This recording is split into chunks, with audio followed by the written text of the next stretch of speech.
Querida comunidad, escuchemos la palabra del Señor para este domingo.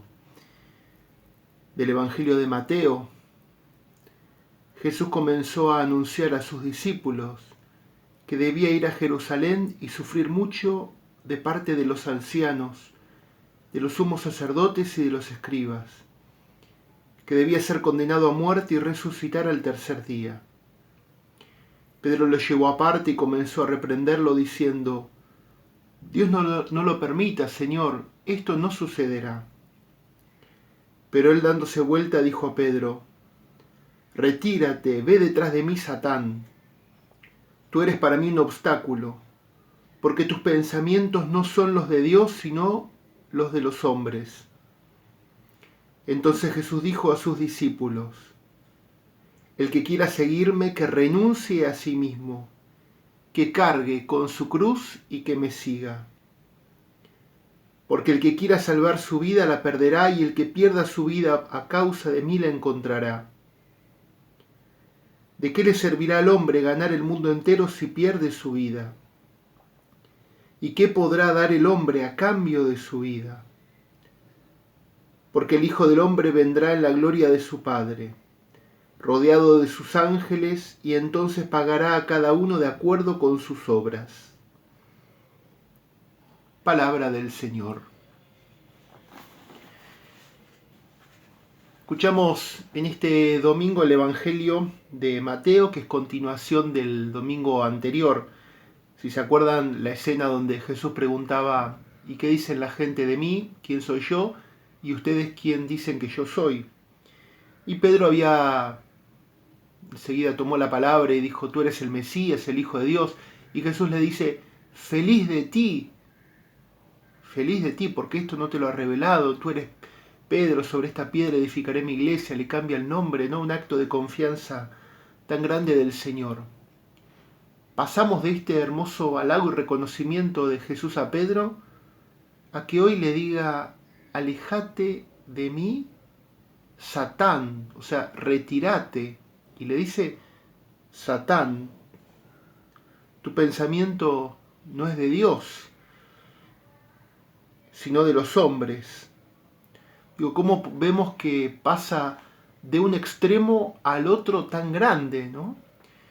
Entonces, un poco este evangelio con el evangelio del domingo anterior nos muestran algo tan simple, que es el tema del discipulado cristiano.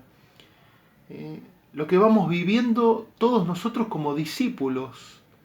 ¿Cuántas veces vamos de un extremo, inmediatamente pasamos al otro?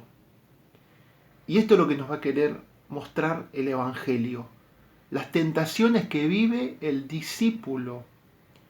¿Cuántas veces en el camino de discípulo terminamos buscando simulados de seguimiento, simulados de cristianos, buscando con nuestro ego, nuestro posicionamiento o nuestras comodidades? Es un poco lo que viene a mostrar Pedro. Veamos un poco, ¿no? Nos muestra que así como Pedro pasó de la confesión de fe inmediatamente, como dije recién, al otro extremo, ¿no? Y a veces también nosotros, ¿no? Venimos, confesamos la fe. Recuerdo, este año por la pandemia no pudimos, pero en la Pascua que renovamos todos nuestra fe, hacemos un acto público de querer seguir siendo cristianos, y a veces inmediatamente pasamos también nosotros al otro lado. Y el Evangelio viene a presentarse como una oportunidad para volver a direccionarnos y volver a ponernos en el eje. Direccionar nuestra mirada de discípulos con el rostro fijo en el Señor, con todas las consecuencias que esto implica. Dije varias veces, no es fácil ser cristiano. No es fácil ser cristiano. La pregunta sería: ¿cómo estamos con nuestras formas de pensar, actitudes? Porque a veces no condicen con la misma forma de pensar o los criterios de vida que Jesús plantea en los evangelios. El razonamiento, cómo entiende la sociedad, el mundo, el prójimo, el reino de Dios. Y a veces nuestras formas de pensar no condicen con las formas de pensar que Jesús tiene en el Evangelio y que predica o cuando predica el reino de Dios. El Papa Francisco a esto le pone un nombre que está muy común en la vida cristiana del discipulado: mundanidad espiritual. Fíjense que acá dice: tus pensamientos no son los de Dios, sino los de los hombres. Mundanidad espiritual, es decir, camuflados de cristianismo, de discipulado, de hombres y mujeres creyentes, bautizados hijos de Dios, que confesamos la fe en la Pascua como Pedro lo hizo delante de Jesús, pero en el fondo terminamos con un pensamiento recontra mundano, pensamiento de los hombres. Mundano es que buscamos nuestras comodidades, nuestro quizás posicionamiento, a veces reconocimientos, a veces nos dejamos llevar por el confort, por el bienestar, y no como esta dinámica de salida y del prójimo, y de estar luchando contra nuestras comodidades o nuestro ego, que tentaciones que todos tenemos. Entonces acá Jesús viene y habla abiertamente de la cruz. Ser cristiano, dije, no es fácil.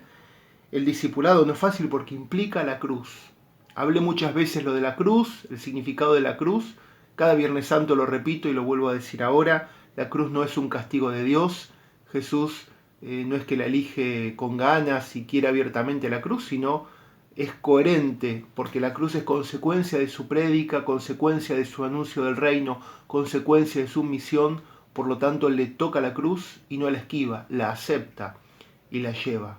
Pero no es que viene diciendo, quiero la cruz, busco la cruz.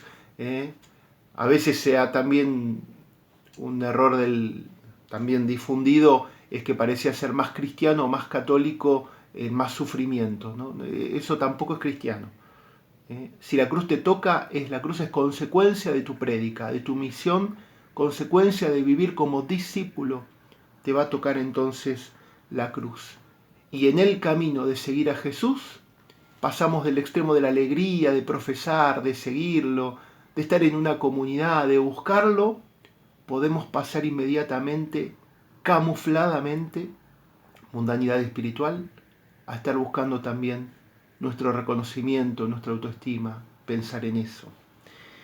Entonces, por ahí para preguntarnos, este Evangelio se plantea como una oportunidad a la reflexión: cómo está mi fe hoy, cómo la estoy viviendo. También pensar si quizás merezco algún reproche del Señor, como Jesús le dice hoy a Pedro, estas palabras tan duras: Satán, y tú eres un obstáculo. O sea, también un obstáculo. Pensar si no merecemos algún reproche de Jesús, porque quizás sin darme cuenta estoy siendo hasta un obstáculo para la fe de otros, y quizás no tanto un puente, un acercamiento, y eso por quizás nuestra actitud o formas de pensar. Acá no es que Pedro haya hecho algo malo, sino que su pensamiento no es el de Dios, el pensamiento. Y también pensar quizás si no hay algo de ego en nuestro seguimiento. Pidamos al Señor, si es así, que Él o a través de la voz de algún hermano nos haga algún reproche para volver a encauzar y redireccionar nuestra mirada en Él y volver a poner: Señor, como el domingo pasado, acepto la cruz este domingo y tú eres el Mesías, el Hijo de Dios. Y Jesús le dice: alégrate porque esto te lo ha revelado el Padre. Pidamos al Señor entonces volver a caminar como discípulos en comunidad, poniendo en Él nuestra mirada. Que así sea.